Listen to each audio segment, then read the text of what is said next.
walk through the valley of the shadow of hell, you will realize that there is something ahead. Something that lurks behind the dark veil. A veil that is beyond our own comprehension. Beyond the void.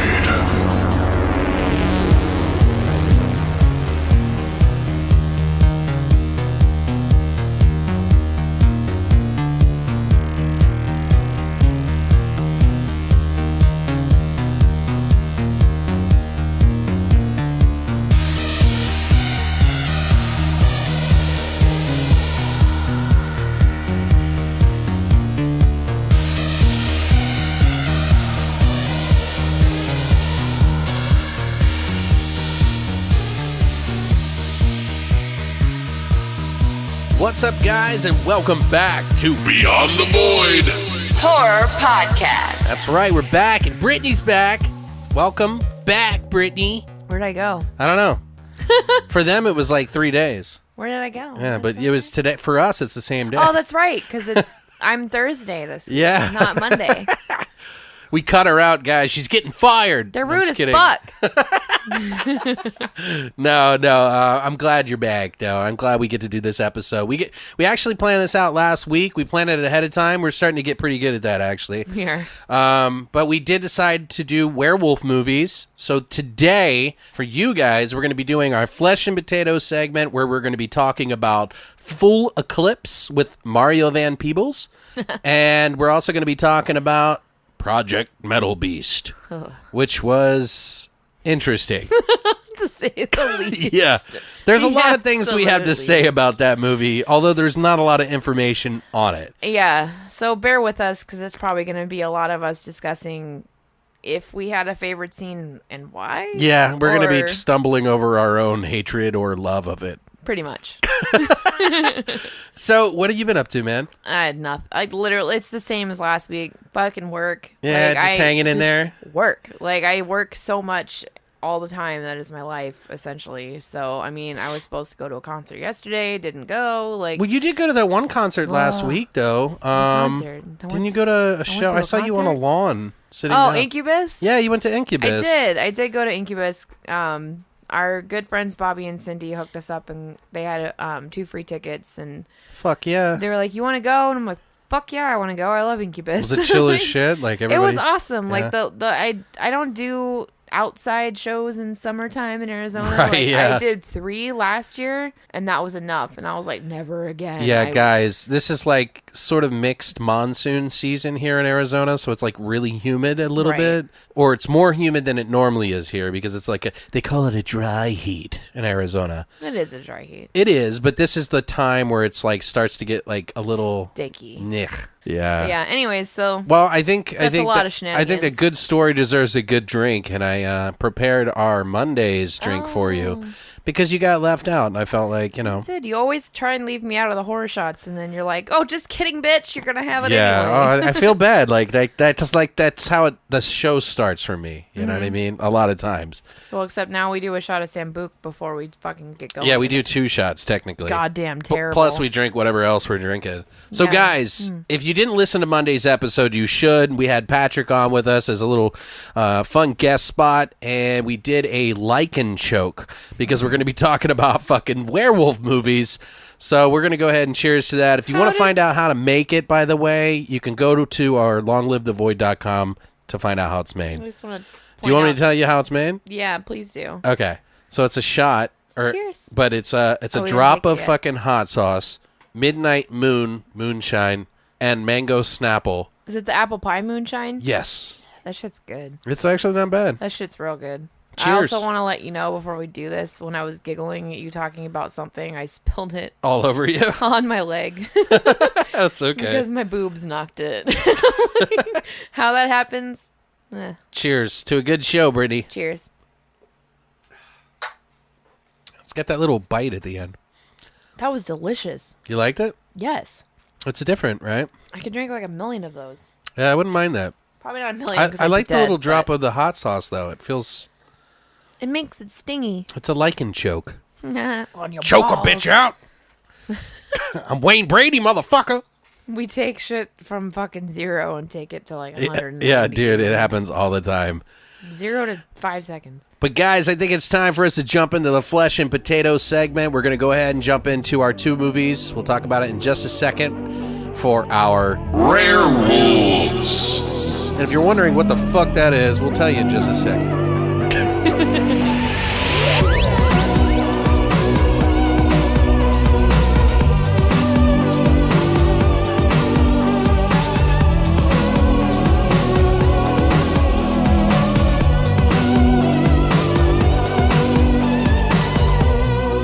All right, we're back for our flesh and potatoes segment of RareWolves. And what does that mean? Well, we spent a very long time, edited of course, trying to figure out a good name for you guys, and we decided that we're going to be talking about some pretty rare movies. Like, they're not like mainstream, they're very rare. Yes. I feel like Full Eclipse probably had more exposure because it was an HBO movie. Right. However, Project Metal Beast, Right, yeah. come on. So these are rare movies about rare Werewolves. wolves. You got it? You figured it out by now? But yeah, guys, I think we're going to kick it off with one of the weirdest ones. First, one of the ones that probably has the least to say about it in terms of trivia, and that would be Project Metal Beast. Project Metal Beast. Oh, which one am I doing? I don't care. You're doing Full Eclipse. Oh, okay. I You don't said, care either you're way. like, I picked it. I want to do that one. I'm like, that's fine. You do it. This movie came out in 1995. Boom. Boom! Directed by Alessandro De Gaetano, who did Butch Camp and Bloodbath in Psychotown. He doesn't have a whole lot to his name that he directed. Did you read what Butch Camp was about, I by the did. way? It's about a gay guy that's Yes. like tired of the world, so he goes to a butch camp where a lesbian is like a dominatrix. Yeah. I'm I interested, did. but I don't think it's going to be good. No. I don't feel like it at all. So let me give you just a very brief synopsis of this film. So Project Metal Beast in 1974, an unhinged CIA agent injects himself with the werewolf blood that he found.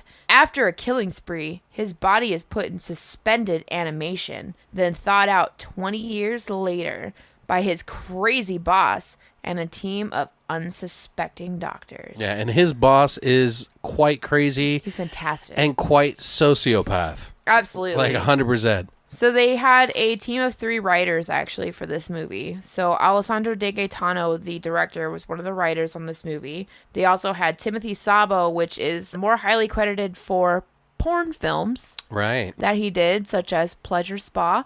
And he also did Nightly Amateur Home Videos, which was a TV show that ran from 2006 to 2007. For like the pay-per-view kind of thing? Basically. Okay. Kind of Skinamax-esque kind of pay-per-view. And they also had Roger Steinman, who did Phone-E, which is Phon. Oh, Phony. Period Yeah. Y. Yeah. And Illusion Infinity. Okay. So this movie starred actually quite a bit of pretty good horror, actors. I was and surprised actresses. too, yeah. I was a little surprised, especially for this. This film was pretty much kind of a disappointment from start to finish, but it had some pretty great people in it.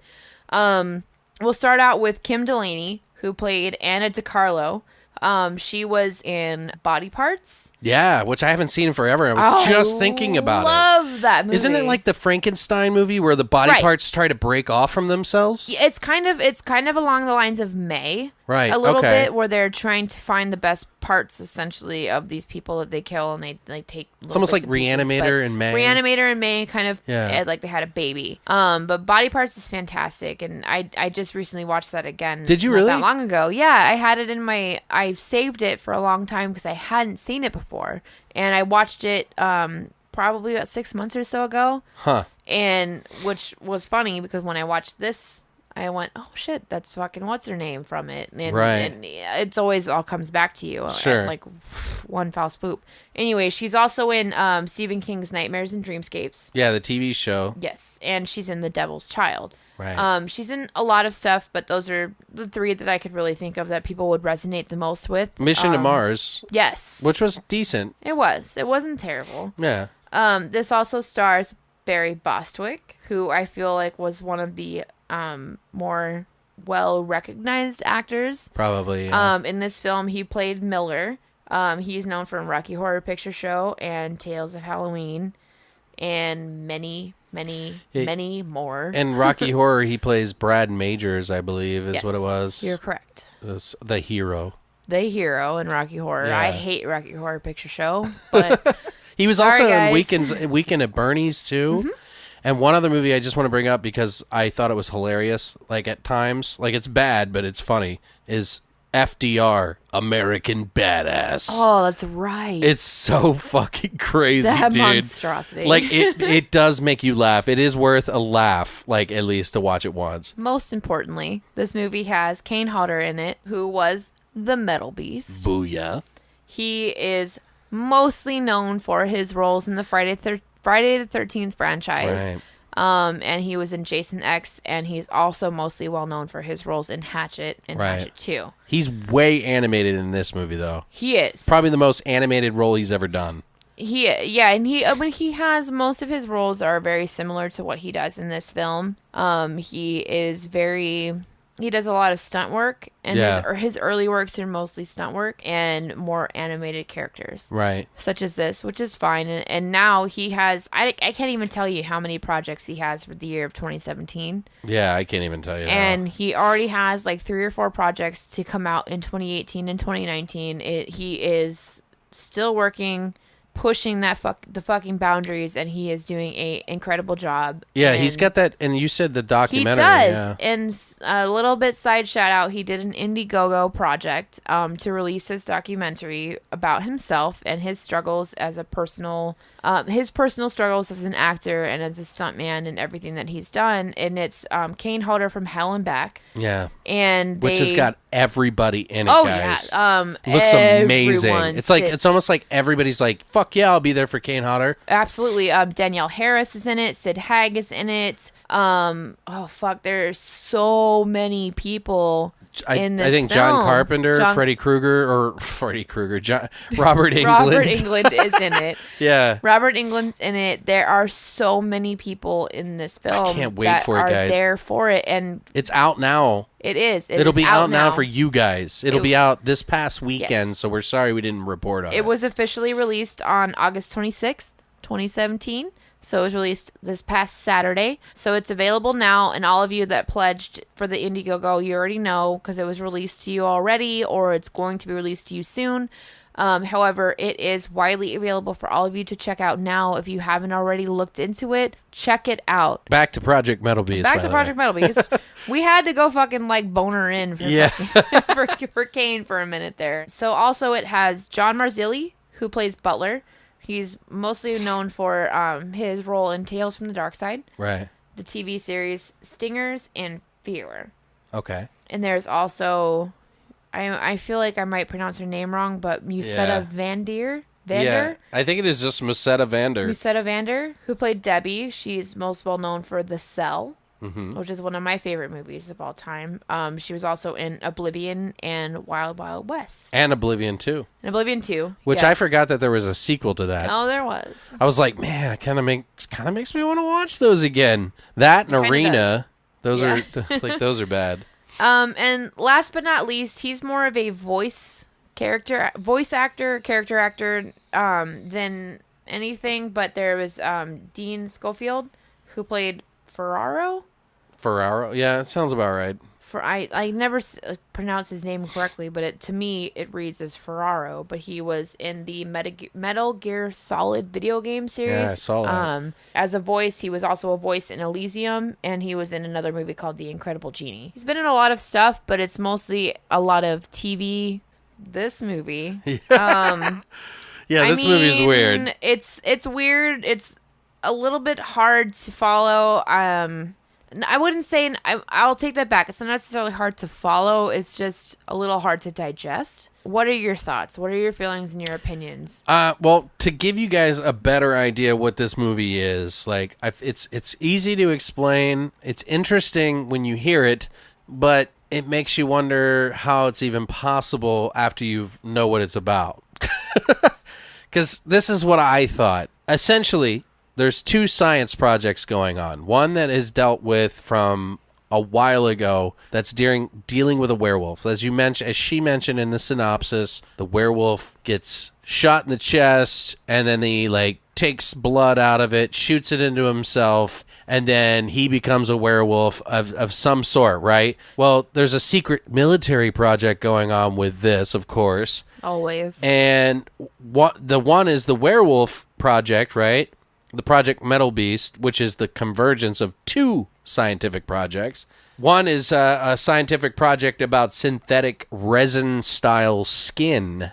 And that skin can sometimes, because it's like they haven't perfected it yet, sometimes harden to the strength of metal. They're trying to figure out and perfect this issue because it keeps hardening into a solid metal form. Right. And so they're trying to perfect that before they go into the animal testing phase, before they jump into the final human testing phase. Right. But then cue fucking asshole Miller. Yeah, who's military and corporate at the same thing. Right, who comes along, and he's the one... I'll flash forward, by the way. I feel like we should kind of take it back a little bit to how it starts.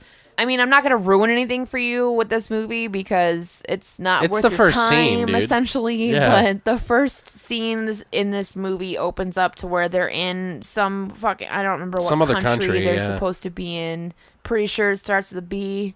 Bulgaria. I don't think it's I think Bulgaria. it is. It's somewhere. Or Romania or some shit. But they're at this castle that's supposedly guarded by a werewolf beast, right? And so it's Butler and his cameraman or his sidekick or whatever that go, and they run into the fucking werewolf. He sacrifices his cameraman friend, who gets fucking killed instantaneously, and then he shoots the werewolf with silver bullets, and then he extracts all this blood, and then he does a final kill shot to his friend that he brought with him. Yeah, that was fucked up. And then all of a sudden, that's over. And then they flash forward. Yeah, and that's the weird thing about this part is that it's really important. It is to mess with his psychology in the movie, which makes absolutely no sense because he does it so. Like, he doesn't give a fuck. It's so matter of fact, and just he doesn't fucking care. He's like, oh, methodical. I need hamburgers. Bang! Whatever. It's super methodical and very straight to the point, and he has no emotion about it. He's very robotic the entire time. And then fast forward to him being with Miller. He basically kills him with the emotional response of wiping his own ass. Exactly. There's nothing else to it. He's like, much I just got to wipe my ass. Right. It's pretty much, this is a fucking dingleberry that I got to remove. It's the best way to describe it. So all of a sudden he's with Miller and this team of scientists and this hematologist or whatever, and he's trying to they're trying to figure something out so they can create this group of super soldiers. Right. And they're using that resin skin again because the failure of hers, which is she's trying to make skin that's synthetic to help out cancer patients. They didn't get there yet. Well, they do. That was later. Really? That was I thought 20 it was in the years first 20 later. Yeah. No. Oh, I see what you're saying. No. That's 20 years later. Oh, go ahead then. They get to what they come across is the hematologist is trying to discover the components of the blood that he brought to them, and he gets pissed because they've used up almost all of the blood that he brought from this werewolf with no outcome at all. There's no information. There's no new anything. No testing. And he's pissed because he just wants... They are trying to do this whole Project Metal Beast idea to create these super soldiers. And he's insanely frustrated. So what he does is he sneaks back in the lab. When he thinks everybody's gone, he takes the rest of the blood, or almost the rest of the blood, and he ends up injecting himself with it in the bathroom. Yeah, he's like, fuck it. Yeah, and then he becomes this... and then all of a sudden, his senses are heightened. Like, he's got this crazy sense of smell, sense of hearing, sense of feel, everything. And then he starts to lose touch of his own reality. And he goes and he rapes the hematologist. He kills somebody, and then Miller comes across and shoots him with the silver bullets. Right. And he's supposedly dead. Then he goes into this frozen state for 20 years. Fast forward to 20 years later, now they have the new group of Is it a frozen scientists. state? They just put him in like this tank. They supposedly froze him. Is that what it was? Yeah. It looked like water to me. I didn't think of it. It does. It looks like water, but they technically put him in this, what is it, cryogenic or whatever, fucking like frozen state. 20 years later, which Miller does not fucking age. He looks the same from 20 years prior to 20 years in the future. He's just old all the time. He's just old. I digress. So then now they have this new group of scientists, which is doing what you were saying earlier, He's trying to find all these scientists, and he realizes that these scientists have come up with a way to create synthetic skin. Synthetic sin? Yes. Perfect. But they come up with a way to create synthetic skin, and the skin is not, it's unstable. Like sometimes it'll be perfect and they can attach the skin on the human body, but if it turns to metal, it'll kill the patient. So that's a good thing for Miller, because in his mind, he's thinking, well, fuck, I got this werewolf on ice. How about we make a fucking metal werewolf? Indestructible. Yeah, they can't kill it. We'll make all these soldiers super powerful. Sounds cool, right? Indestructible. It's But- not that fucking cool. But here's the fucked up part that I don't like about this movie. First of all, if a werewolf is able to heal itself, wouldn't all the skin that they remove to replace with fake skin be replaced underneath it and regenerate and push all the fake resin skin off? That's exactly what I thought. I was like, Well, hang on a minute. If this motherfucker was able to regenerate himself, why would it not just be a regular skin? Why would it not solve the barrier that they're running into of what's turning it into a solid metal skin? right. It would be able to attach to him and his blood source or blood supply or whatever. It should regenerate as normal. Well, maybe skin. because guys, what happens is he shot him in the chest like 3 times with like silver slugs. Right. And So he's keeping this guy in a state of death. But when these scientists start adding the fake skin to this dead body that he says, oh, we'll just work on a dead body because we can't get licensing for humans yet. It's too unstable, but we need to progress this skin technology. supposedly. Lying to these scientists, essentially, who are making this shit. And they're like, okay, I guess we'll do it. I don't really understand. I feel like this is wrong, but I don't know why I'm doing it. They don't want to do it. But And maybe the fake skin acts as its real skin because they've molded it into it. And can see so that. maybe the fact that the werewolf, when it comes back to life, because they remove these bullets from its chest and then it comes back to then life. it regenerates. Yeah, like Exactly. the guy comes back to life. Once they've removed the silver, all of a sudden the werewolf is regenerated. But they still add more afterwards, so They it do. still doesn't make any goddamn sense. Overall, though, the dialogue in this, it's Goddamn like terrible. It's like so spotty. Like, I don't know how to explain it. It is the weirdest thing. It's like, how do we fill this? It's like, I feel like they were having turmoil about how they fill the space. They want to make it fun and jovial. It was almost like the precursor of somebody who makes a big budget film but never was able to make a big budget film. So Right. they hit all the beats that they're supposed to hit, but they do them poorly. Yeah. So it doesn't flow right. It's like the dialogue, they were having conversations about shit I literally gave 2 shits about. Probably one of the biggest things that I struggled with was that this movie was an hour and a half long and it had no fucking need to be that long. Right. They had all these like side sub story-esque things that they're trying to introduce and it makes absolutely no sense. Like, here's an And example. can we talk about the fucking extreme lesbian fucking moments Right, between yeah, that's oh my totally- god, like I wonder if the guy, because of whoever wrote the it, porn yeah, the totally. porn writer, straight up, that was his contribution to this Right. film.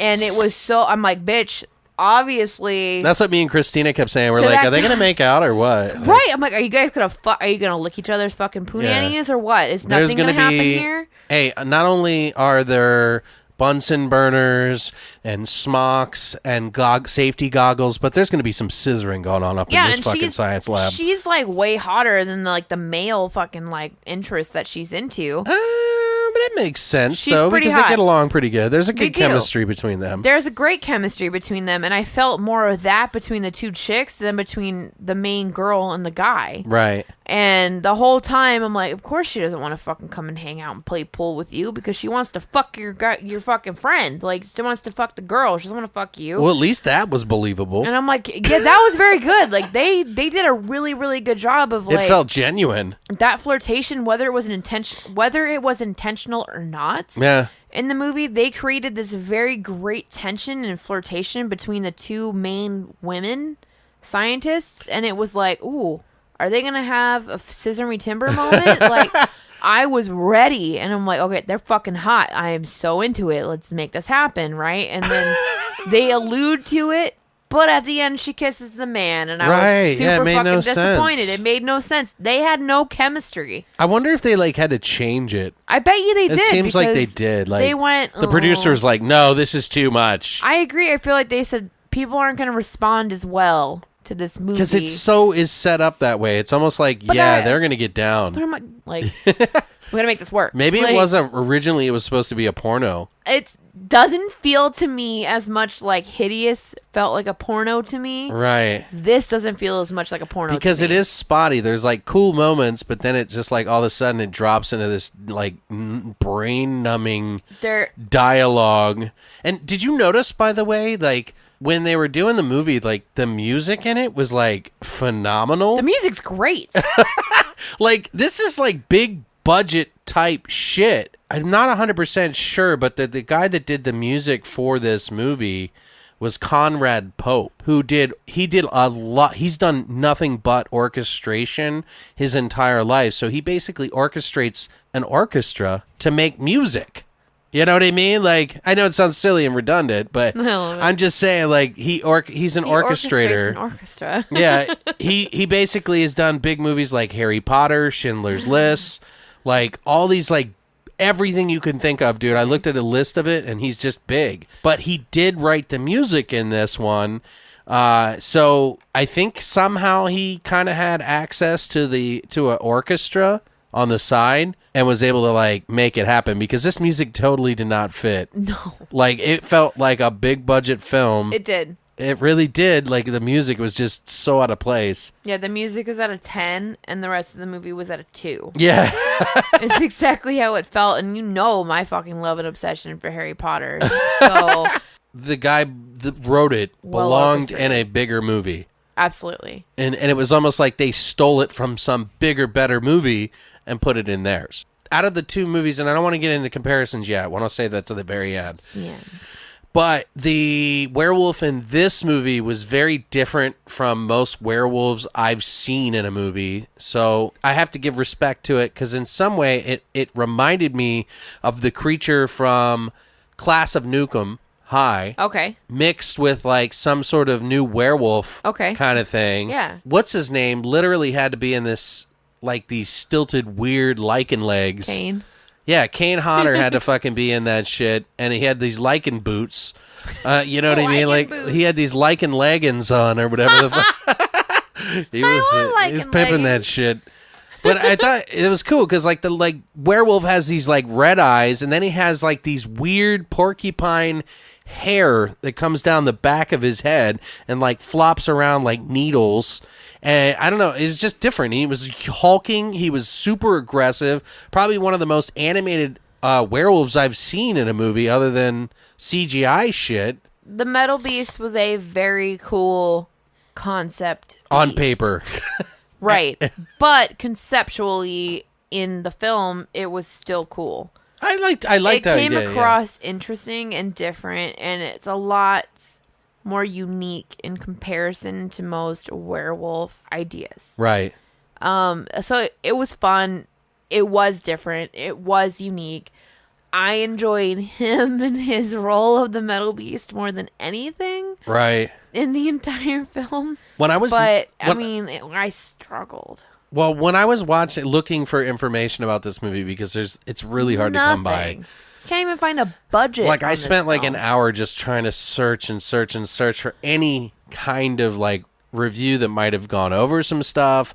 And there was like one review that was like best fucking werewolf movie ever ? And I'm like, I don't know. Are you high? I'm like trying to put myself in that person's mentality, because it's not a horrible movie. Like, I might actually watch it again, but only because some of the funny shit that happened in this movie that was unintentional, that was fucking hilarious to me and made me crack up. I'll let you go first, though, because... Are we discussing favorite scenes here? We should probably, because we know there's not any trivia. Favorite scene. It is a little hard because there's not a lot of really great moments in this movie. I, however, really love the small snippets that they have of Butler's character as he's kind of transforming and transitioning into the werewolf, and he's half werewolf and half human on the table. Right. Those were very cool, and the effects were pretty cool, and they're pretty good. They're not terrible. It's not the worst shit I've seen. It's not the best I've seen, but it's not the worst. But it was a cool moment, like, to kind of watch his, I guess, sense of humanity kind of slip away as he's force-fed by Miller these pieces of who he is. Right. And what he did by photographs. Well, that was the weird part to me, because this flashes back to the beginning, because he's showing him pictures of the guy that... Well, it doesn't necessarily flash back to the beginning, but what he's struggling with essentially is that he's not getting the rise in reaction from Butler that he wanted. So while what's-her-name is off sneaking into Miller's fucking room and trying to figure out who this person is and what this guy is and what's going on, what they're doing, he's force-feeding these photographs from the cameraman that was killed in the opening sequence of the movie. He's force-feeding him scenes from that and then pictures from the murder scenes that Butler did before he was killed. Right, that's what it was, yeah. Killed. So he's trying to, like, reinvoke this, like, killer animal instinct within him to... Kind of like Clockwork Orange. Right, to get the reaction that he wants out of him. Right. To get the angry fucking reaction, the werewolf reaction, to make him be the monster he knows he is. Right. Soulless fucker. Absolutely, and that's exactly what he's trying to do, and it's really cool kind of watching that transition, especially because when he does that, that's when he first breaks off and kills... like the one of the lab assistants or whatever. The one of the main lab assistants, and then they recapture him or whatever and put him back, and he's not fully transitioned. He's and got the restraints when they on. show him in my favorite moment where he's still half human, half werewolf. Most of the stuff that I liked about this movie wasn't necessarily the action moments. It was just the bad dialogue and shit. I'd say... like, it's really hard to explain this, but there is a couple of moments, like the part you're talking about. Doesn't he pee on the table afterwards? Yes, he does, and they talk about putting a catheter, and that's before he kills the black guy. Like, why in the fuck do we need to have this fucking conversation about urinating on the fucking table?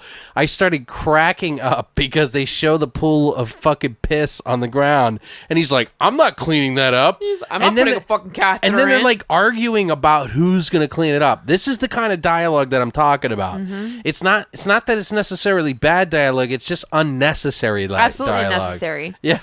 90% of this movie is unnecessary dialogue. And it was like, it'd be fine if it was like a comedy beat. Like, but it's okay, not. But it's not. Like, they were being totally serious. There was also some really funny stuff. Like, I'm just going to mention this quick one and then tell this really great one. Colonel Miller, the sociopath who's like trying to orchestrate this whole fucking thing, this disaster, is like freaking out about something. And then Butler is like, he's freaking out about how long it's taking to get the research done. Right. And then he's like telling Butler, you worry too much. And I'm like, weren't you the motherfucker that was just freaking out about how the research is taking too long for like a 5 fucking minute conversation? And now you're telling some other dude to stop worrying? Like, what the fuck is going on right now? Oh, yeah. One of the best, and this shit fucking had me rolling because it's like an accident in the movie. It's a goof. And there's a ton of goofs in this movie, by the way. I didn't write them all down because I just wanted to pick out the ones that made me laugh in particular that I saw. So they figure out once this werewolf starts just attacking people, and believe me, by the way, guys, it just shows up. It like doesn't. It doesn't like, it's like, oh, the camera's off camera and this guy should have seen it, but all of a sudden he's just there. Bam! We've got a fucking werewolf and it's killing literally everybody. And he's like, I think there was one where the guy was literally looking in that direction and then he didn't even see it and it just like pops up. It's so fucking bad. And then this is the funny thing. So they finally discover that this monster's killing people after a few lab assistants go die, or after they go dead. What am I talking about? The lab assistants and the cops. After they die. But then they decide that they're going to create these silver rockets.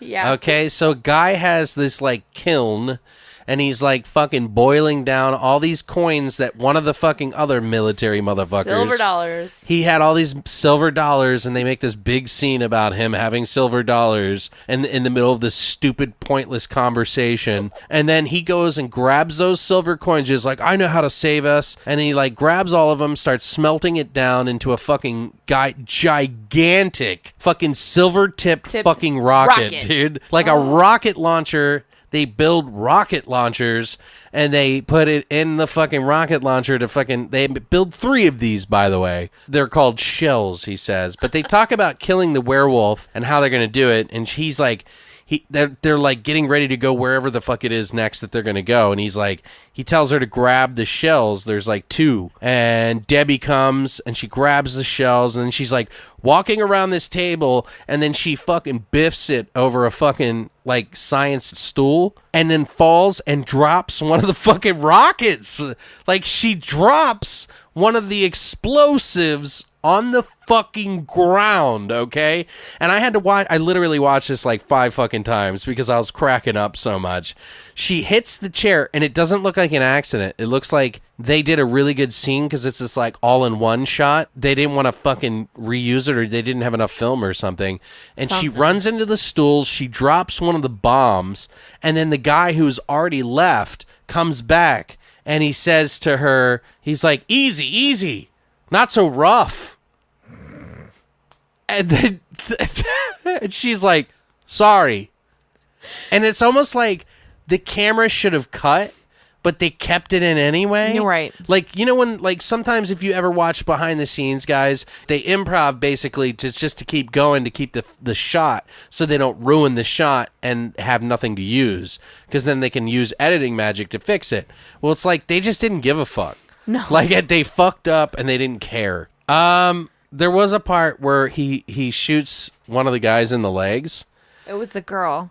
No, it was the Miller guy shoots another guy in his kneecaps, and then he falls to the ground. That was the main, the captain to the police. The one that had all the silver coins? Right. Right. The older guy. Right. So he's like... Captain to the police. He shoots him in the kneecaps... And he's like, later when they're looking for the guy who was shot, he says, well, let's just say he's not jumping for joy. And I'm like, really, dude? And I'm like, so do you want to tell him how the rest of the story goes? So this is all happening while the werewolf's going around killing all the, like, weaklings. He's basically taking out all of the police officers or military-esque people that are there to help them and little side story whatever characters. Doctor people he's running into or scientists. Right.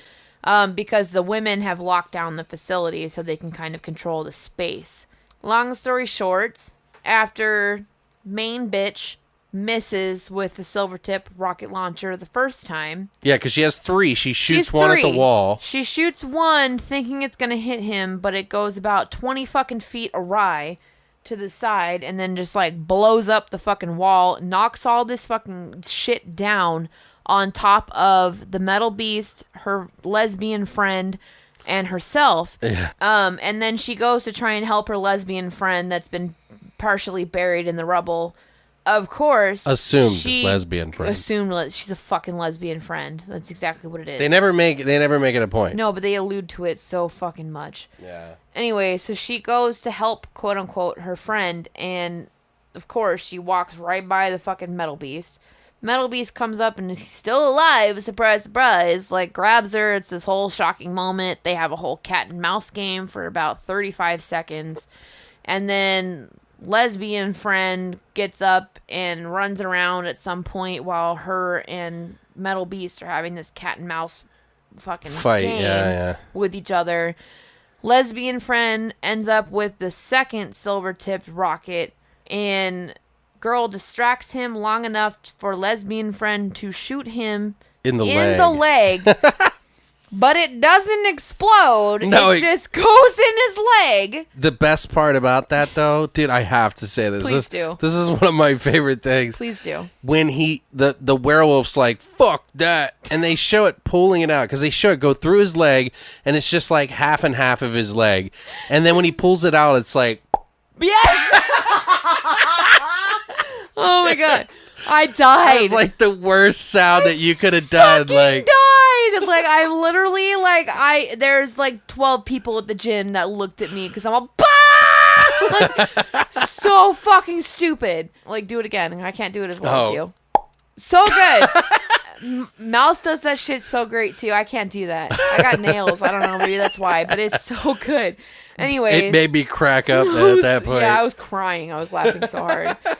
Like, I had to stop because I was going to die on this elliptical, and I'm, like, working out like a fucking Gion, and I'm like, I need a break!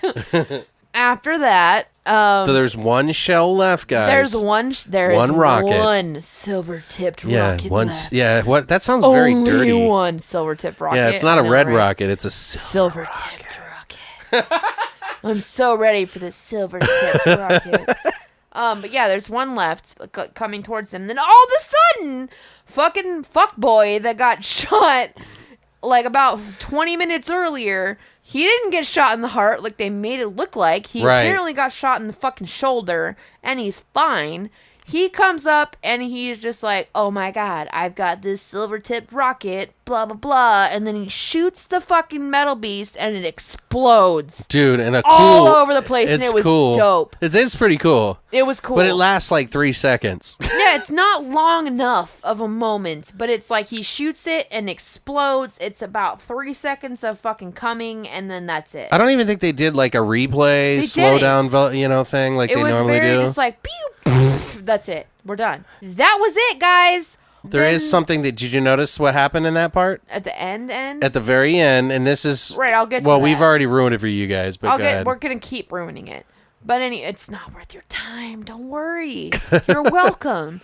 So they literally, the three of them crawl shoulder to shoulder, like, out of this place. And then the main girl and the guy, love interest dude, kiss.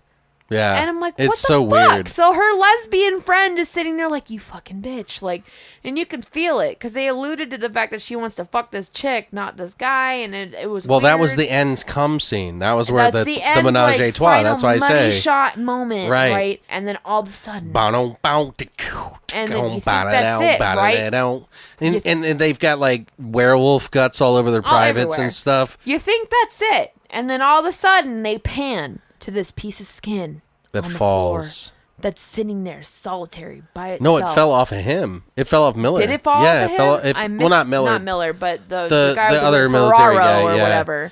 It fell off his arm. I missed that part. Yeah, it fell off his arm because they don't make attention to it. You see something drop, and you see it hit the ground. And then he's like, all right, let's get out of here. And then it starts moving. The skin starts moving. So I guess that he got infected by the werewolf. If it wasn't for the fact that it was so horribly bad that it made me laugh, I mean, I may actually watch this again just for those bad moments. Like, it's not one of those movies, like, you know, if you liked it and maybe you have some sort of nostalgia for it, this was the first time I've ever seen it. Please chime in and explain why. So, yeah, I have no, like, nostalgia attached to this, but it did make me laugh because of all the poor choices that they made. That's about it. I think we'll move on to our second one of our RareWolves episode. RareWolves. And this one's full Eclipse. It came out in 1993. It was a straight to HBO movie. It was a HBO feature presentation.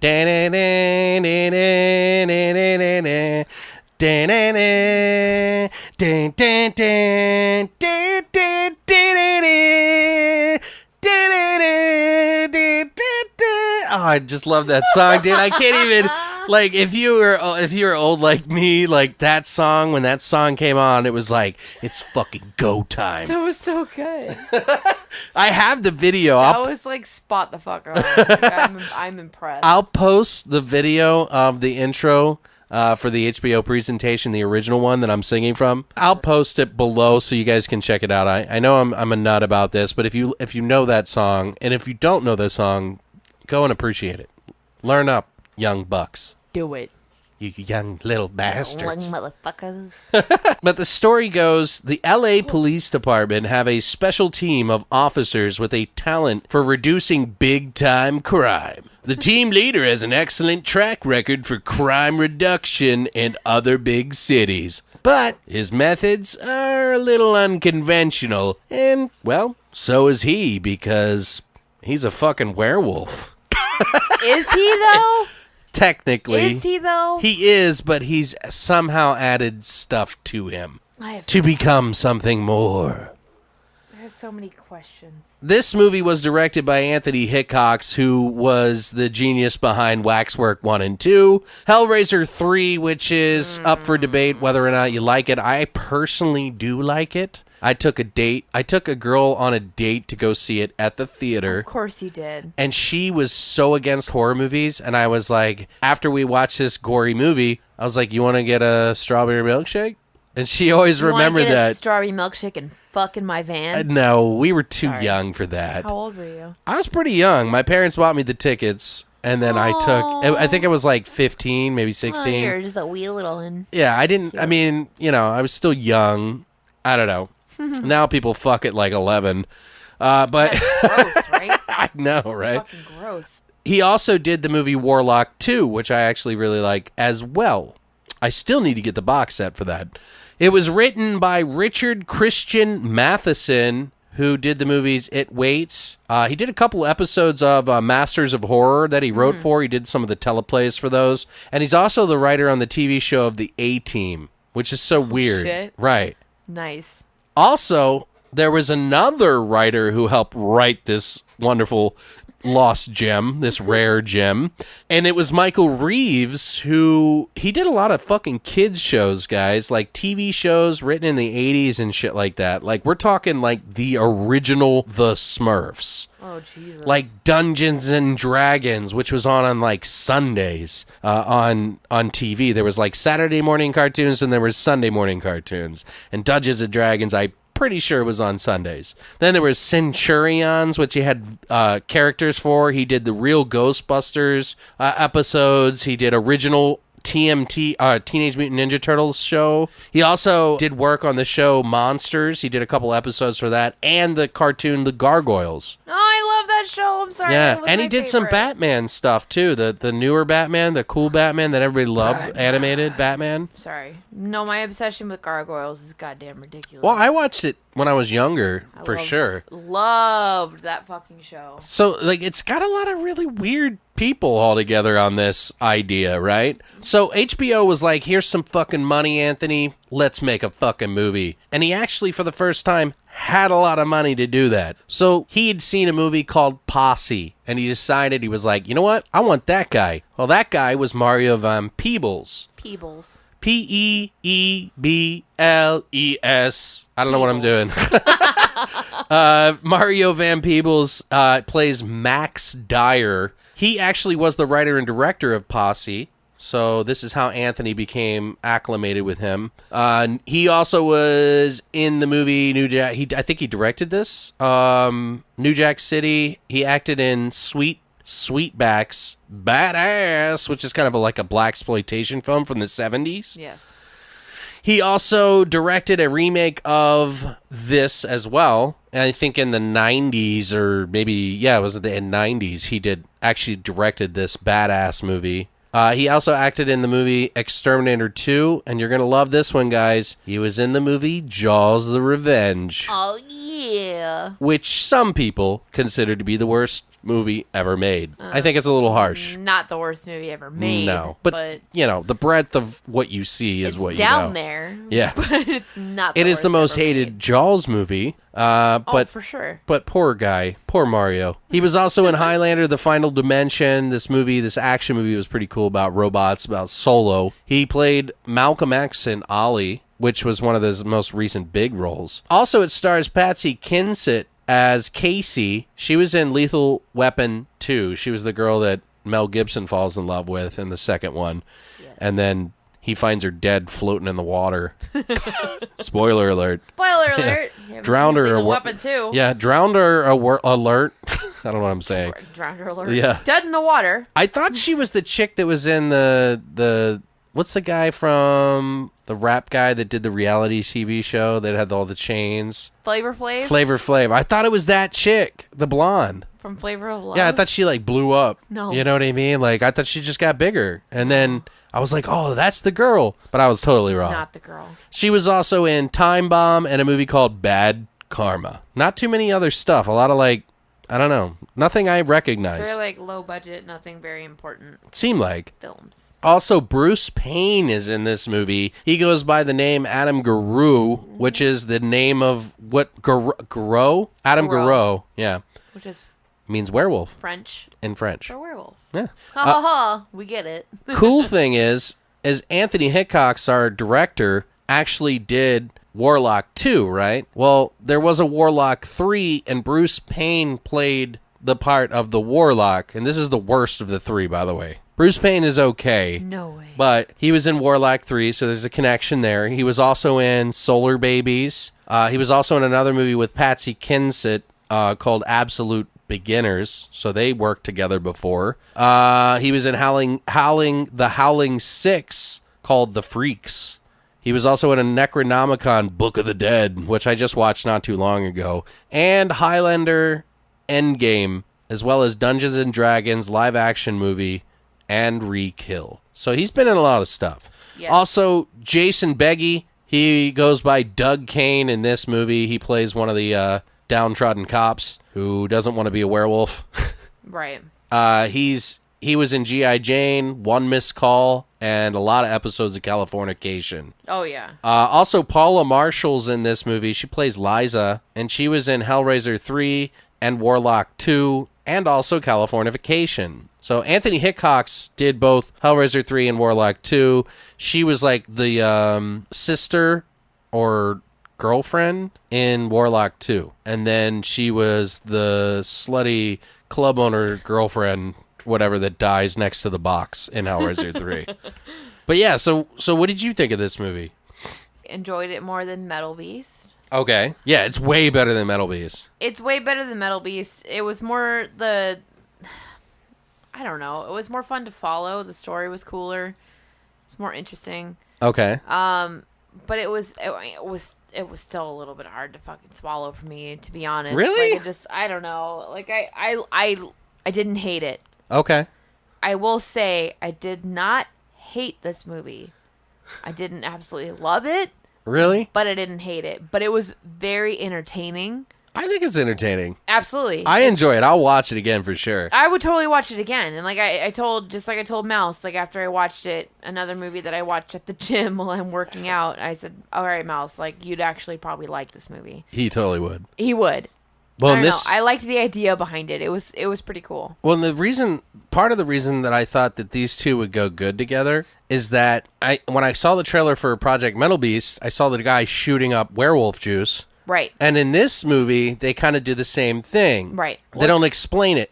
No, it's the same kind of concept of the advanced soldier-esque Right. idea. Vigilantism for fucking Vigilantism, cops whatever, that want to win on the justice drug and- dealers and stuff like Yeah, that. exactly. So this was your pick this week. We actually have a little bit of trivia on this movie, but I want to kind of give you a better understanding of what this movie's about. Essentially, there are these cops that are really good cops. It's basically Mario Van Peebles and his partner who are really good cops, and they basically are fighting crime together, and his buddy gets killed in this like incident in a club. Great opening scene. It is a really cool shot, like, and they do some like really ridiculous like double shooting jump gun firing things, which apparently Anthony Hickox was a big fan of some like Asian cinema and like Chinese cinema. And they were doing that in China, but they weren't doing it in America, so he was, like, adding it. And I was like, well, damn, he's already a werewolf. Look at that motherfucker jump. Jump. Everybody. This was actually released as both an R-rated and unrated for violence, profanity, and obviously brief nudity. I think I have the R-rated version on VHS, but I think the one that's on YouTube was actually the full uncut. Yeah, but there's not really much to it. By the way, Max Dyer, okay? Think of that name for a second. It's like very typical, you know what I mean? Like Adam Garo. If you watch Game of Thrones, you know what we're hinting at. Right. Dire Wolf is an old, ancient werewolf, very much akin to what like a saber-toothed tiger would be to a regular tiger. It's just an amped up uber fucking tiger. So a dire wolf is an amped up uber fucking wolf. Mm-hmm. So essentially Max Dyer makes sense, right? Like it's like they're trying to make a reference toward wolf. And they even make references to the bionic X-Men in the movie, if you catch that. But the X-Men, you know, obviously, you know, they're the mutant thing. But me and Christina were joking because we were like, oh, schnickety, because he was like, like Wolverine. Right. Because, like, they grow these claws out of their hands. Essentially, let me break it down to you guys before we jump into some of this trivia, because I keep getting off track here. Werewolves exist. People are using it like a drug. An officer who believes in the law, Adam Garo, let's just say he's gotten a hookup on this new werewolf drug, and he tries to convince all these like downtrodden cops who are like really good people to join their vigilante group, and they have these meetings and stuff, and Mario Van Peebles stumbles upon it because he's dealt with his loss of his partner. Well, his partner actually didn't die, and so he comes back, and they have this whole scene where like his partner jumps up on a bus and is like chasing after a car on foot, like through the city, and it's fucking awesome. Like, it's pretty cool. Oh yeah, it's fantastic, actually. This group of police officers from all over the country have joined together to fight crime in different cities, and Max Dyer is about to leave because he senses it's a little, he's like, are you talking about vigilantism? Yeah, vigilante justice. What? Yeah, he's like, I don't want this shit. And then the girl like woos him in. The hot blonde, the hot skinny blonde is always the one to woo woman. Patsy Kinsett, who is Casey. Which I thought the other girl was hotter, but... You think? Oh, Paula Marshall, who plays Liza. Yeah, she's probably a little more curvier. She was hotter. Yeah.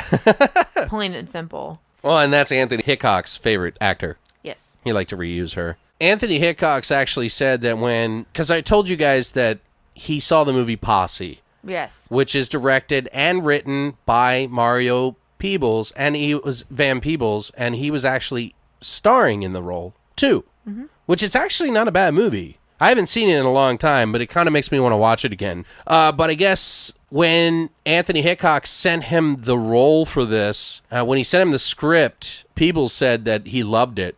And he said it was funny because he'd never actually ever been given a script that didn't say black guy next to the character. Yeah. So he was like, yeah, I want on this.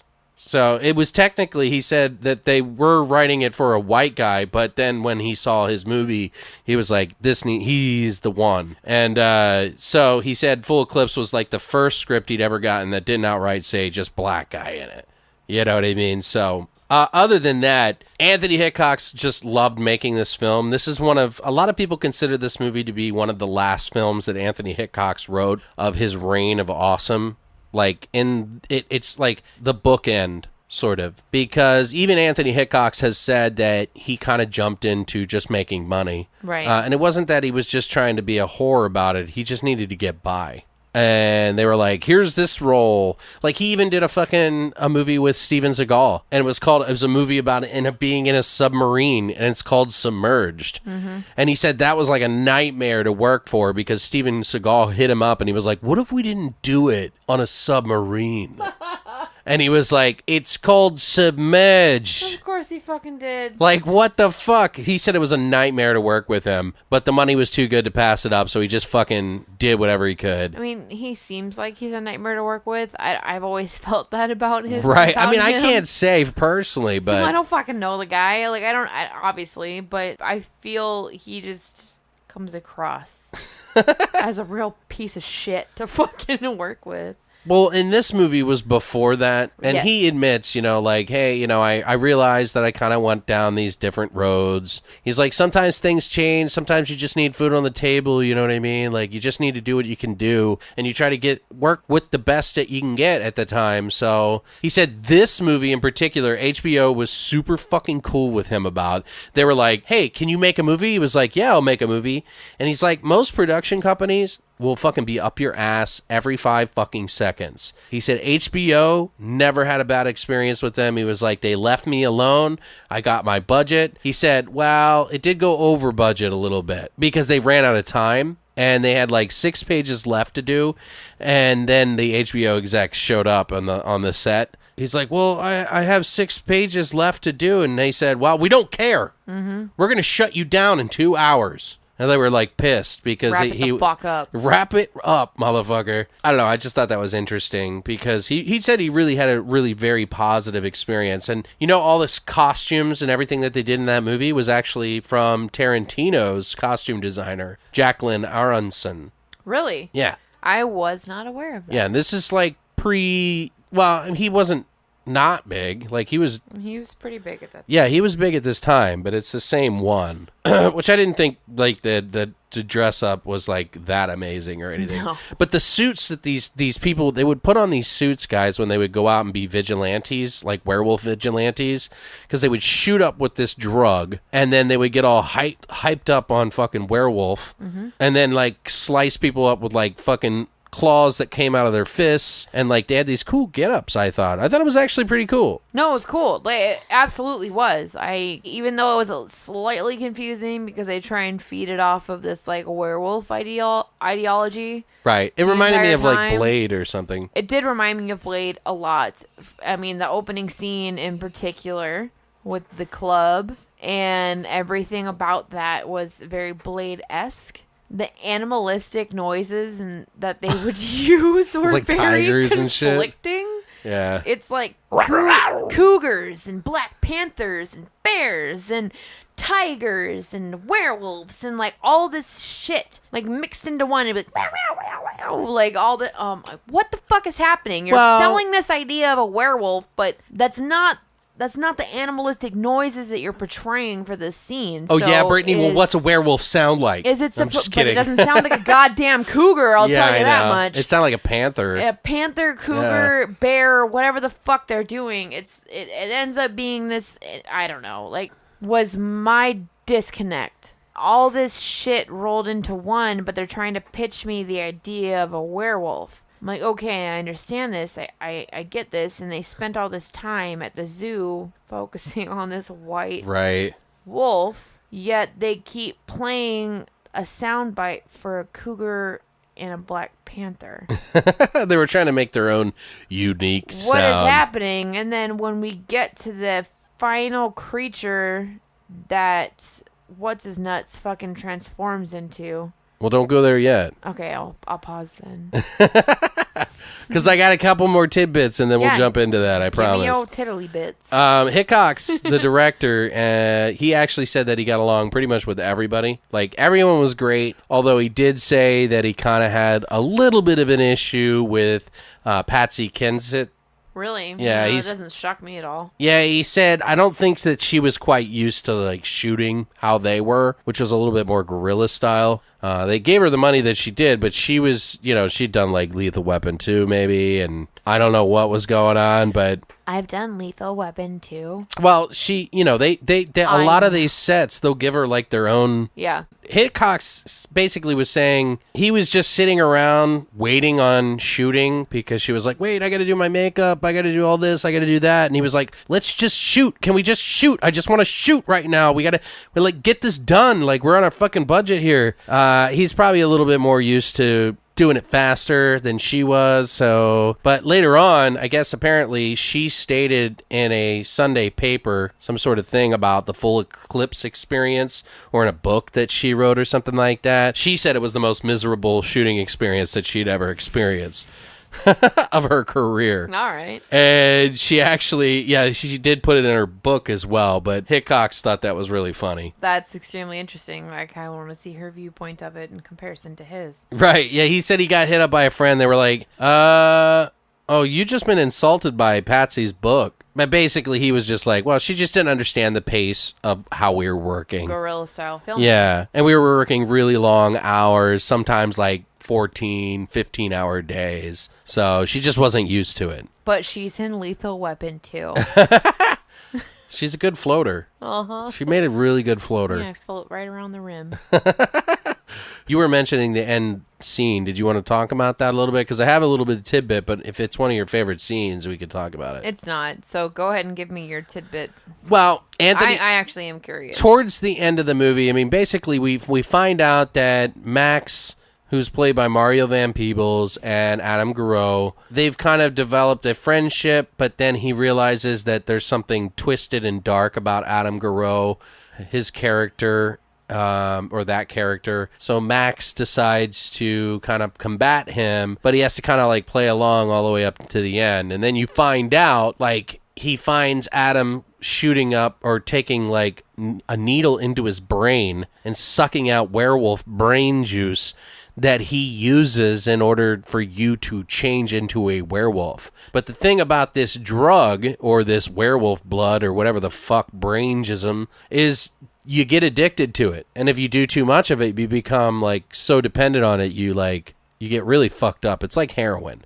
Right. I don't know, there's like a couple of things that happen during the movie, like where the girl's trying to quit and he's trying to bang her. And then, like, there's a couple of crazy scenes with the Adam character and Patsy's character, and they, like, it's kind of rapey. It's extremely fucking rapey. It's really uncomfortable. He is asserting his dominance in the fact that he's the alpha in the situation. He will always be the alpha in the situation. The top dog. He's the top dog. He literally comes in and smells the fucking air. Yeah. And then smells the floor and the couch of where her and Max's character fucked like the night before or whatever. Right. And he can sense all of it, and he can smell her fucking pussy and his fucking wiener or whatever the fuck he's smelling. He can smell it in the air, and he brings her back, and she's like, you told me to do whatever it takes to turn him or to bring him on board or whatever. He's like, well, I didn't tell you to fuck him. Yeah. I'm top dog around here. I'm top dog around here. And then he, like, fucking rapes her, and it's super awkward and uncomfortable. Like, I mean, any rape scene is super awkward and uncomfortable, well, yeah, but, like, this one in particular, I'm just like... He looks pretty dark. I mean... He looks fucking terrible. Anthony Hickox said that, like, Adam, the guy Bruce Payne, who played Adam Garreau, he said that he was like everybody on the set was having fun together except for him. He was very professional. He was like, okay, let's do the scene. I'm here early. Let's, whatever you need, I'm ready to go. He was just super professional. Like, I am ready to do this. What do we need to do? Right. I got my lines down, everything like that. But he said that scene is super powerful. And he was like, it was just so believable. Like it was. And like how he looked and everything. It's far more believable than the scene that she had about 20 minutes prior to that with Max's character. Yeah. That was like straight up Skinamax. It was stupid as fuck. It was so not sexy and just forced. And I don't know. I didn't believe it at all. Yeah. I'm just like, okay, so they're gonna fuck now. Like, that's cool. Like, and then 10 minutes later, they finally fuck. Okay. Yeah. About fucking time. I think that was one of the scenes that was cut in the R version. Right. They obviously, like, kind of cut that down quite a bit. Right. But the scene with her and Guru. The scene with her and Guru where he's reasserting his dominance, that he's the top dog and the alpha male in the situation, though, was extremely fucking uncomfortable. Right.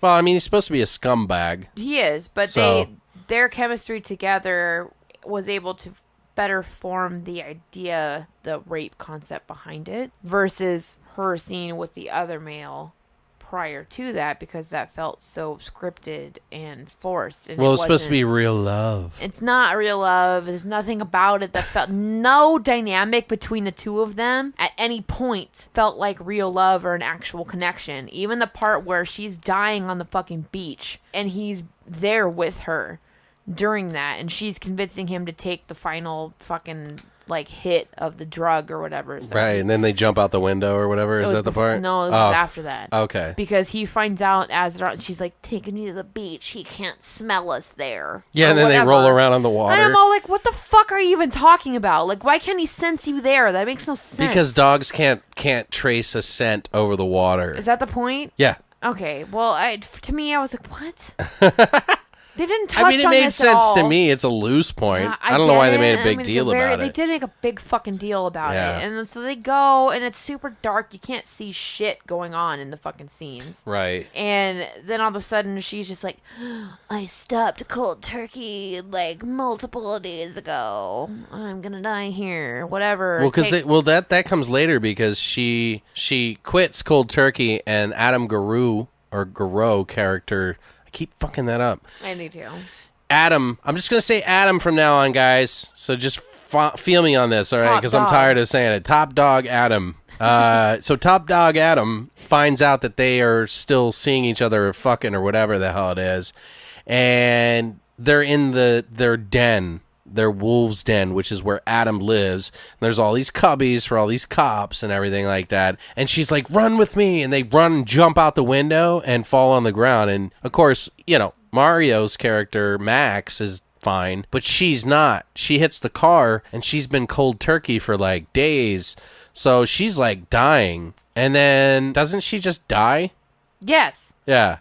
There's no, they get there and they have one dose left of... Yeah, and she gives it to him. Of his blood or whatever to keep them strong and this werewolf. She's like, I can't fight him. You have to. And she's like, I've really got hurt in that fall. I can't, blah, blah, blah. I'm not strong enough. You take it. And, he takes it, apparently, and she literally just... 2 seconds later, just dies on this. That was pretty cool. But you can't see anything that's happening. It's so dark and just done terribly. And then all of a sudden, she's just fucking dead. And he just gets up and leaves. And then cut scene to the next part. It's so just, I don't know. You can't have a feeling about it. You can't really produce a thought or a feeling about it. It was just so, it's so, I don't know, underproduced in that. Yeah, the love element was pretty bad. It was so subpar. But there is, what I do like about it is that there is some cool fucking action in it. It's a different, unique idea. The fact that people are using werewolf fucking blood as a fucking drug is super cool. Oh, I agree. Super edgy for its time. It's long before fucking, Blade and shit like that, where it got, super twisted into the action realm. I don't know. I think it's a pretty cool idea. But the one thing that did bother me is there's an end fight scene, guys, and this is probably going to be spoiler territory for you. So earmuffs. They're fighting on top of in a shipyard, and they're fighting on top of one of the crates. And it is kind of a crappy scene. You would expect this to be this really awesome fight scene, and it's not. It's not. Yeah, they get up on this crane. And then they cut the fucking wire, and then they fall, which is kind of funny. I kind of laughed at that part. Uh-huh. And then they fight. How does he kill him? I forget. He shoots him in the chest, right? No, that's prior to.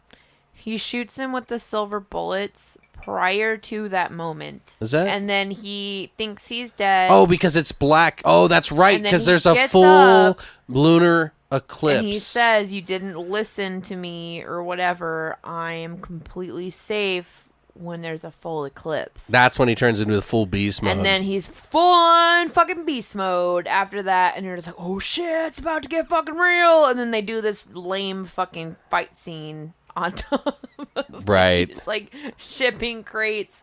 And it's just, well, it was so underwhelming was my biggest issue with it. Anthony Hickox really, really hates the end werewolf scene. He said that it was just, the suit itself was just too heavy. And they kind of had to build it like last minute, so they didn't really get to like fine tune it to make it better. So he wanted a really fast moving werewolf, kind of like what was in Metal Beast almost. But they didn't have enough time, so it was put together really late. But sorry, I totally remembered what we were trying to figure out about how he kills him. He does this like he comes up at some point, like not midway, but a little bit later into the film, with this like silver nitrate concoction. That's right. That he comes up with. Yeah, because he goes to the place and he's like, "Give me the silver nitrate." Right, and it's kind of weird how they build up to that point and how they explain it. But in the end, it's this silver nitrate concoction that he ends up creating, which is what, once the full eclipse is over, is what ends up killing Adam. Right. It was weird. Well, he stabs it in his neck. He stabs it in the werewolf's neck, and then he dies, and he was like, "Don't let it die with me. Take it on for you." If you lay in my blood, you can have the power. Right. And you're like, well, why would he do that? He just why would fucking... he not do that? Yeah, like, well, he's like, so then... But I don't know. No, like, I see the point you're making. I see the point you're trying... Because he's like the moral, ethical guy. Absolutely, because he just had this whole... He literally had this huge moral, like, ethical battle. Right. And the whole time I'm thinking, why the fuck does any of this matter? He's killing bad guys and drug lords and horrible fucking people. Yes, he's going from city to city doing this, and yes, he's taking out his crew in the meantime while he's doing it. Right. But he's taking out horrible fucking human beings. Why does it fucking matter? Well, obviously I don't he understand was... the problem. Well, here's the thing, though. Werewolves are technically always been portrayed as bad, right? Right. So this is a guy who is trying to exact revenge only on the bad guys, but not above the law. So he's just misguided. He's not necessarily a bad person, although he does kind of rape Patsy Kensit. He does, which is it's kind of dark, right? However... But that's just animal instinct, right? So maybe that's why. Dog. Well, they're dogs, He's so that's what they asserting his do. They dominance. I mean, like animals rape each other, don't they? Pissing all over her, essentially, to be like, this is my bitch, not your bitch. Yeah, I'm going to reassert the fact that this is my bitch, well, not yours. At least they didn't like cut in and like show him like trying to get his dick out of her because it's a barbed penis. Oh, shut for like up. 10 hours. Mouth. Bruce Payne's like fucking like drinking coffee. Right. You're not wrong.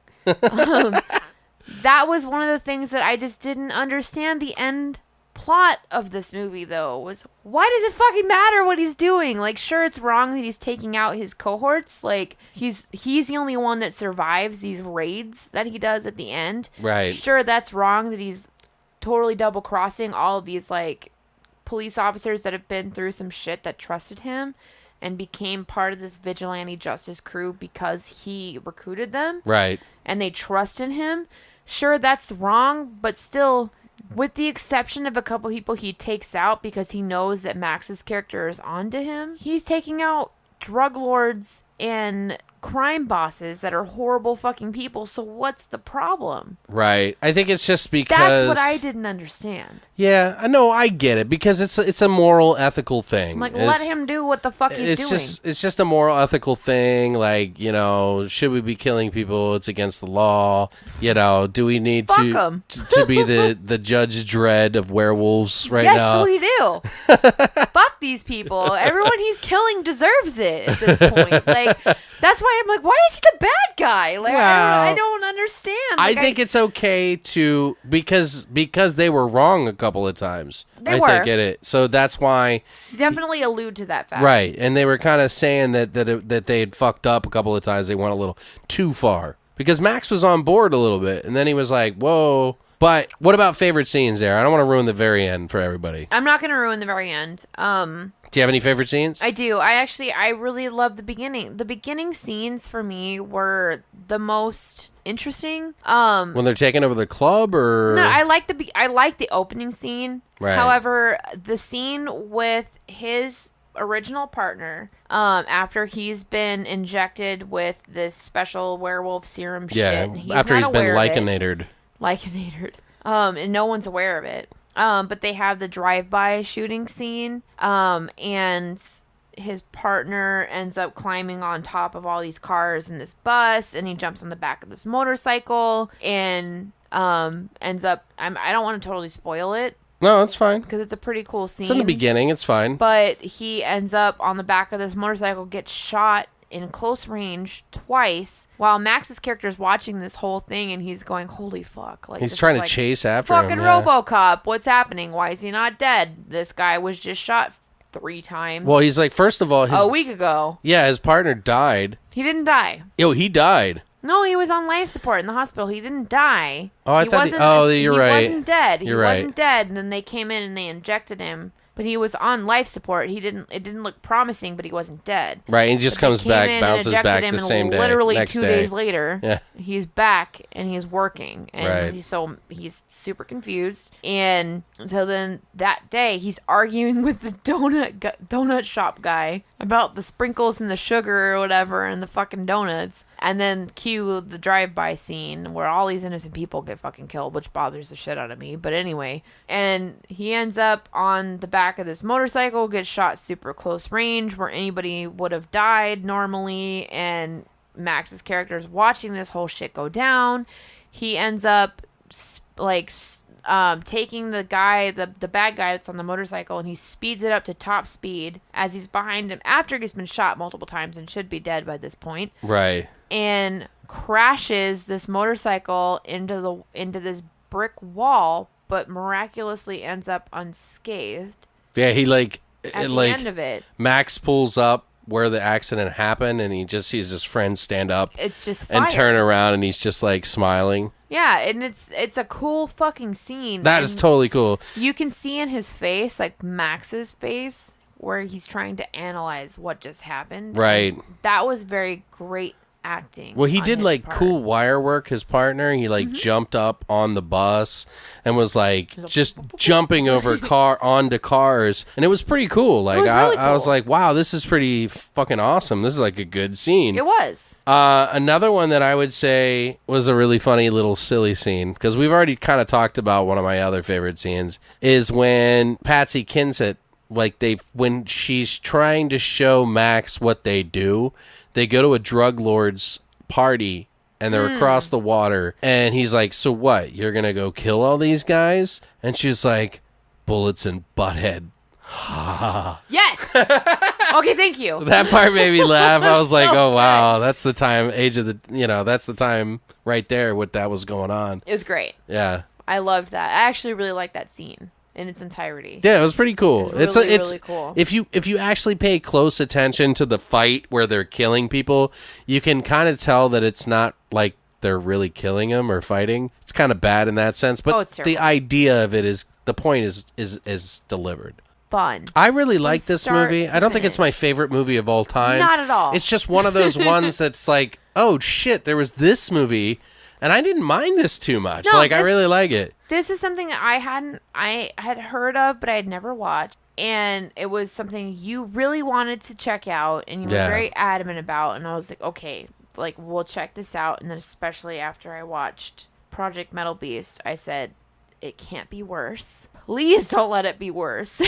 Than this movie. I have it on VHS, and it's like, I've had it forever. I didn't hate it, and you know what? I mean, and it was an HBO movie, and you can kind of tell a little bit that it was an HBO movie, but it was overall, it was an experience, and it was fun to watch. And I know I say that a lot, that movies are fun, but it was fun. Yeah, I enjoy it. I think it's better than Metal Beast, it's a million fucking times Project better than Metal Beast. But there is some cool things that I liked in that movie that they did. They're just very few, and it's inadvertently funny. Right. Like in a sloppy way, like sloppy acting, sloppy writing, sloppy... Everything about that movie is sloppy dick, sloppy But pussy it's everywhere. worth a watch. Like if you guys have never seen and you want to watch a werewolf movie, Project Metal Beast it's kind of a surprise, like you haven't seen it kind of thing. Because the idea and everything that they talk about, like, is pretty cool. It's actually not a bad idea, but when you execute it, or how they executed it, horrible. And it's very disappointing. And you know what? It's like when you talk about different types of like horror genre or horror creatures and stuff like that, I feel like, I mean, werewolves definitely have their place, but I feel like they've gotten the shit end of the stick. Yeah, like Jinx, you owe me a it's like, battle tank. Well, it's like like vampires always get the cooler stuff. Werewolves, like, you know, there's like a group of people that just like really love werewolves, but I'm kind of like, I probably like werewolves more than vampires. I like werewolves more than vampires. Yeah, I do, just because, like, it's just hawking beast, and it's just fucking interesting. Well, and when you take these two movies who try to turn the genre on its head and do something completely different, you literally almost have, like, movies that were making Blade before Blade. Mm-hmm. Like, these movies were doing something that Blade could have done. Right. Or Blade wanted to be. You know, it could have been inspired by it, yeah, for all Blade's we know. a million times better than both. Sure. But like when you watch Underworld, you root for the Lycans. Yeah. I root for the Lycans. No. The I do entire too, time. but I just that movie or that franchise became very Resident Evil to me. Oh, absolutely. There was good things. Like, I was super excited to see that franchise, Underworld. The first movie I movie's really fantastic. liked, but I hated the fucking end monster. I thought that the creation of the vampire and werewolf should have been so much cooler, dude. Agreed. Like, it could have been so much cooler. Like, make a fucking werewolf with wings, for Christ's sake. I don't give a fuck. Don't paint a guy blue and then put fangs in his fucking mouth. What is he, fucking vampire Smurf? But the first Like, movie is Jesus fucking Christ. fantastic. You're right. It did become very Resident Evil-esque. It really got silly. First movie in the franchise is so fucking good. Right. I mean, there's good stuff And in it. There's stuff good chucked in it. There's good bits and pieces or meat and potatoes, have you, Yeah. in each film in that franchise. Sure. But still, you root for the goddamn Lycans the entire time. Probably, yeah. I do. But back to these two movies. Yes. I really think that these were the precursor for stuff like Blade. They were action films that were trying to be action films on a lower budget. And imagine what they would have been if they would have had like this gigantic budget, because they really did kind of push the boundaries, especially, Right. in my opinion, full Eclipse. Metal Beast was different in the sense that they were shooting up stuff. It was very different. Yeah. Well, they're shooting up in Full Eclipse did it first. They had and then it was the Metal Beast. right, but they shared that concept with each other. However, the stories are, but for the most part, vastly different. But I have to say, without a doubt, Full Eclipse beats Metal Beast, hands down. Yeah. Project Metal Beast is still worth a view. There's no if you contest. want to laugh at their mistakes. It's still a valiant effort. Really bad dialogue. Don't watch it while working out. It's not a motivator. No, I can't imagine. Yeah. See if you like it. If you like werewolves, you owe it to yourself to at least see it. You do. Because the creature in it is really fucking cool, and the eyes are red Oh, and yeah. weird shit. Like, It's I like great. it. Kane does a fucking great job. I towards the think end so. As And the character Metal creature Beast. design, too. Absolutely, it's fantastic. Feels like a low budget. It just has elements that are big budget, Right. which is weird. It's confusing and conflicting, and it's really odd. So I definitely, I mean, if I had to give that one a score, I'd probably give it like a 3. That's where I'm at. Probably a 2 or 3, somewhere in there. Giving it probably a 2.5 out of 10. Really, I would Maybe a give, 3. and I would give Full Eclipse. I would give it a definite 6 or 7. I give it a 6 out of 10. I think it's original, so it's like it's hard to judge, but it's still a really cool kind of like concept. Overall, it was pretty solid. Yeah, And it's out one of- that I'll definitely go back and watch. I would too, and Yeah. I feel like this is one that I know like Mouse in particular would actually really enjoy. Yeah. So I'll go back and watch it with him and just literally stare at him the entire time he watches it just to see his reaction. Like Star Wars reactions. Yeah. Well, guys, I think that's it for the show. It went a little longer than normal, but we thank you so much for stopping by and listening this Thursday. I hope you enjoyed our talk about fucking werewolves. And if you have seen these movies, tell us what you think. If you haven't, tell us if you're interested. Let us know what you think about what we talked about. And don't forget, if you haven't already, please do go to longlivethevoid.com to check out any of our shit. And if you like this episode or any of our episodes, please add us and subscribe to us on iTunes. Give us a rating if you like. Tell our parents that we're awesome. Shout at your neighbor. Tell them. My mom already knows I'm awesome. Yeah. But knock on your neighbor's door and be like, yo, dude, download this shit, bro. my mom listens to this podcast, guys. Does she? She does. She's super cute. Well, hello, Mrs. Brittany, Mrs. Birther of Brittany. Her name's Penny, like the coin. Penny, thanks for listening. We love you. But seriously, though, guys, we thank you so much for listening and tuning in every week. If you have some ideas, if you have some thoughts, share them with us. We got some really cool people behind us, and big shout out to our friend Esmeralda. She had a birthday. What's up, girl? Happy birthday. I didn't mention it on the Monday's episode, but I'm giving it to you now, so it's like an extended birthday. Happy birthday. She's one of our big listeners, so big shout out. But thank you guys so much for listening. Stay weird, monsters.